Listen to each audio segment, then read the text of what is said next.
நம்ம channel video போட்டோன்னே உங்களுக்கு மெசேஜ் ஒன்று விரும்புனீங்கன்னா இந்த வீடியோவை யூடியூப்ல பாத்தீங்கன்னா சப்ஸ்கிரைப் பட்டன் கிளிக் பண்ணுங்க, கூடவே அந்த பெல் சிம்லையும் மறக்காம கிளிக் பண்ணுங்க. Facebookல பாத்தீங்கன்னா அது பேஜை லைக் பண்ணிக்கோங்க. அதுக்கப்புறம் அந்த ஃபாலோயிங் பட்டனை கிளிக் பண்ணும்போது சீஃபஸ்ட் ஆப்ஷனும் கிளிக் பண்ணிக்கோங்க. சரி, வாங்க வீடியோக்குள்ள போலாம்.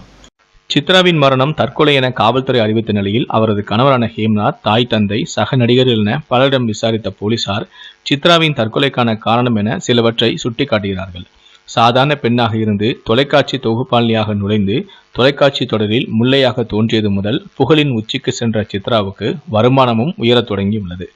தினமும் 20 மணி நேரம் வரை சிரித்த முகத்துடன் வேலை செய்யும் சுறுசுறுப்பானவர் சிந்து என்கின்றனர் அவருடன் பணியாற்றிய சக நடிகர் நடிகைகள். சீரியலில் நடிக்க அவருக்கு அதிகபட்சமாக ஒரு நாளைக்கு 15,000 ரூபாய் வரை வழங்கப்பட்டதாக கூறப்பட்ட நிலையில் விளம்பரதார நிகழ்ச்சி, கல்லூரி மற்றும் கடைத்தரப்பு விழாக்கள் என இரவு பகல் பாராது தன்னுடைய நிகழ்ச்சிக்காக உள்ளூர் மட்டுமல்லாமல் திரைக்கடல் ஓடியெல்லாம் லட்சங்களை சம்பாதித்துள்ளார் சித்ரா. அந்த வகையில்தான் அவர் குறுகிய காலகட்டத்தில் 15க்கும் மேற்பட்ட வெளிநாடுகளுக்கும் சென்று வந்திருப்பது அவரது பாஸ்போர்ட் மூலமாக தெரிய வந்துள்ளதாக கூறப்படுகிறது. தான் புகழ்பெற்ற நடிகையாக இருந்தாலும் இன்ஸ்டாகிராமில் தன்னை பின்தொடரும் ரசிகர்களின் பிறந்தநாளுக்கு கூட நேரடியாக சென்று வாழ்த்து கூறி அசத்தியும் உள்ளார் சித்ரா. இதனால் அதிக ரசிகர்களையும் தன்வசப்படுத்தியும் உள்ளார். தன்னுடைய தாய் தந்தையை கவனிக்க கூட சித்ரா ஒருபோதும் தவறியதில்லை என்றும், தனக்கு முதலாக உதவி இயக்குநர்களுடன் நடைபெற்ற இருந்த திருமணம் பாதியில் நின்றாலும் தனது பெற்றோரின் 60வது திருமணம் நாளை தங்கள் பகுதி காவல்துறையினரையெல்லாம் வரவழைத்து வெகு விமர்சையாக கொண்டாடி மகிழ்ந்திருக்கிறார் சித்ரா. பம்பரம் போல சுழன்று புன்னகையை வீசி பணம் சம்பாதித்தாலும் அதனை பார்ட்டி, பப், விருந்து என்று வீணடிக்காமல் தனது பெற்றோருடன் இருக்க சொந்தமாக பங்களா வீடு ஒன்றையும் கட்டியுள்ளார் சித்ரா. இதன் இறுதிக்கட்ட பணிகள் நடந்து வந்த நிலையில்தான் கடந்த மார்ச் மாதமும் ஆதிகார் ஒன்றையும் விலைக்கு வாங்கியுள்ளார் சித்ரா. அன்றிலிருந்துதான் ஆரம்பித்தது அவருக்கான மன நெருக்கடி என்று கூறுகின்றனர் காவல்துறையினர். வீடு கட்டவும் காருக்கான தவணை தொகை செலுத்தவும் அவருக்கு பண தேவை அதிகரித்த நிலையில்தான் சீரியல் தொடங்கி கலை நிகழ்ச்சிகள் வரை அனைத்துமே கொரோனாவால் முடங்கியது.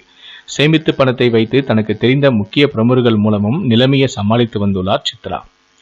இதற்கிடையே ரியல் எஸ்டேட் புரோக்கர் என்று அறிமுகமான ஹேம்நாத்தை நம்பி காதலிலும் விழுந்துள்ளார் சித்ரா. தன்னுடைய சக நடிகர்களிடம் அவர் ஒரு தொழிலதிபர் என்று அறிமுகப்படுத்திய நிலையில் ஹேம்நாத்துக்கு ஏராளமான பெண் தோழிகள் உண்டு என்றும் அவர் பப்பு, மப்பு என்று சுற்றியவர் என பலரும் எச்சரித்தும் உள்ளனர்.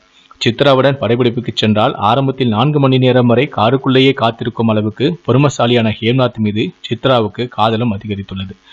இருவருக்கும் இடையே கடந்த ஆகஸ்ட் மாதம் 24ஆம் தேதி என்று நிச்சயதார்த்தமும் நடந்துள்ளது.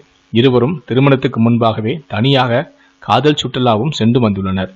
இதற்கு வீட்டில் எதிர்ப்பு கிளம்பிய நிலையில்தான் ஹேம்நாத்தின் நடத்தை தெரிய வந்ததால் இரவு பகலாக மகள் சம்பாதிக்கும் பணம் ஹேம்நாத்துக்கு செலவழிக்கப்படுவதை சித்ராவின் தாய் விரும்பவில்லை எனவும் கூறப்படுகிறது. இதனால் கடந்த அக்டோபர் மாதம் 19ஆம் தேதி இருவரும் வீட்டிற்கு தெரியாமல் பதிவு திருமணம் செய்து கொண்டனர் என்றும், மார்ச் மாதம் நடக்க இருந்த திருமணத்திற்கு ஏற்பாடுகள் செய்யப்பட்ட நிலையில் ஒரு கட்டத்தில் அதனை நிறுத்த தாய் முயன்றதாகவும் கூறப்படுகிறது. சித்ராவிடம் வருமானம் தொடர்பாக அவரது தாய் கணக்கு கேட்டதாலும் ஹேம்நாத் குறித்து கடுமையாக விமர்சித்தாலும் ஏற்பட்ட இந்த மன உளைச்சலால் வீட்டிற்கு செல்வதை தவிர்த்து EVP பிலிம் சிட்டிக்கு அருகில் உள்ள ஒரு ஹோட்டலில் அறையெடுத்து தங்கியுள்ளார் சித்ரா. சம்பவத்தன்று படப்பிடிப்பு முடிந்த 2 மணிக்கு ஹோட்டல் அறைக்கு திரும்பிய நிலையில் போதிய தூக்கமின்றி மன அழுத்தத்தில் தவித்த சித்ராவிடம் ஹேம்நாத்தை பிரிந்து விடுமாறு அவரது தாய் செல்போனில் கடுமையாக வாக்குவாதத்திலும் ஈடுபட்டுள்ளார்.